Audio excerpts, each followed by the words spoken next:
11th standard business max exercise 8.2 of question number 1. A family has 2 children. What is the probability that both the children are girls given that at least one of them is a girl?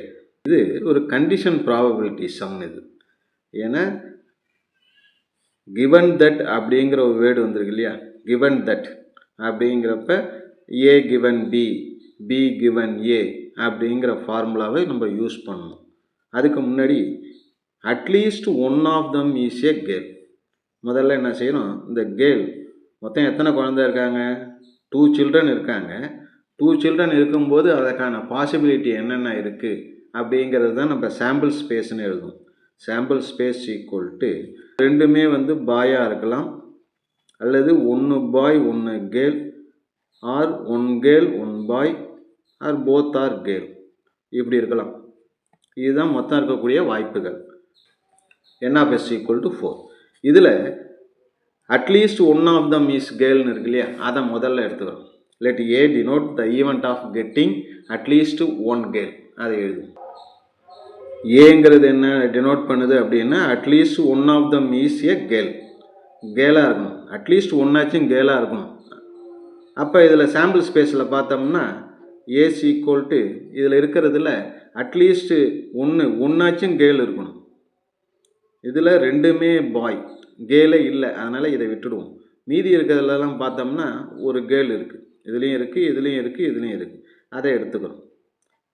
PG, GB and GG. n of ஏங்கிறது 3.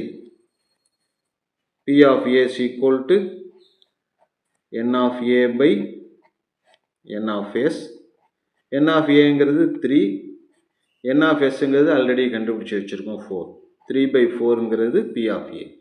இப்போ தான் நம்ம அடுத்தது first ஒரு condition ஒன்று கொடுத்துருக்காங்களே, என்னது, த children's given that அப்படிங்கிறதுக்கு முன்னாடி the probability that both childrens are girl, both childrens are girl அப்படிங்கிறத இப்போ பின்னு வச்சுக்கிறோம். let b denote the event of getting both children are girl. ரெண்டுமே கேர்ளாக இருக்கணும்னா அதுக்கு இருக்கக்கூடிய ஒரே வாய்ப்பு என்னென்னா ஜிஜி மட்டும்தான். அதனால் அதை மட்டும் எழுதிடும். b is equal to gg only.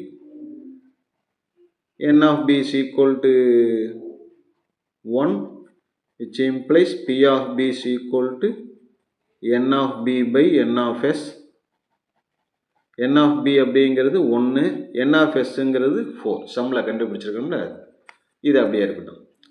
அடுத்ததாக ஏ தெரியும், பியும் தெரியும். அப்போ ரெண்டுத்துக்கும் இன்டர்செக்ஷன் எடுக்கிறோம். A intersection B. A intersection பின்னா ஏலையும் இருக்கணும், பிலையும் இருக்கணும்.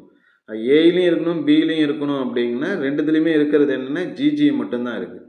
அதனால் அதை மட்டும் எழுதிக்கிறோம். 2 கேர்ள் இருக்கிறது மட்டும்தான் இருக்குது. n of a intersection b is equal to மொத்தம் எத்தனை இருக்குது, 1 தான். அப்போ p of a intersection b is equal to n of a intersection b by n of s. அதாவது n of a intersection bங்கிறது 1, n of sங்கிறது 4. Right. இப்போ கொஸ்டினுக்கு போவோம். கொஸ்டினில் நமக்கு என்ன சொல்லியிருக்காங்க, given that அப்படிங்கிறதுக்கு அப்புறம் வர்றது என்னென்னா at least one of them is a girl. இந்த one of them is a கேர்ளுங்கிறத நம்ம என்ன ஈவெண்ட்டாக எடுத்துருக்குறோம்னா ஏன்னு எடுத்துருக்குறோம். அதனால் given thatக்கு அப்புறம் வர்றது ஏன்னு வரணும். அப்போ அதுக்கு முன்னாடி இருக்கிறது என்ன, போத்துங்கிறத என்னென்னு எடுத்துருக்கோம், பின்னு எடுத்துருக்கோம். B given that A, B given that A, அதை தான் கண்டுபிடிக்கணும். நம்ம கண்டுபிடிக்க வேண்டியது P of B given that A. இதுதான் ஃபார்முலா. equal to கீழே என்ன இருக்குது, A இருக்கா, அதனால் P of A. மேலே நியூமரேட்டரில் P of A intersection B. ரெண்டுத்தையும் எழுதிக்க வேண்டியது. equal to P of A intersection Bங்கிறது 1/4 by P of A அப்படிங்கிறது ஆல்ரெடி நம்ம கண்டுபிடிச்சிருக்கிறோம். என்ன இருக்குன்னா 3/4ன்னு இருக்குது. அந்த ஆன்சர் எடுத்து எழுதிக்கணும்.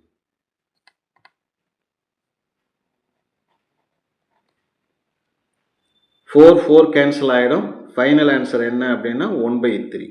இதுதான் நமக்கு தேவையான ஆன்சர். அவ்வளோதான். ஓகே.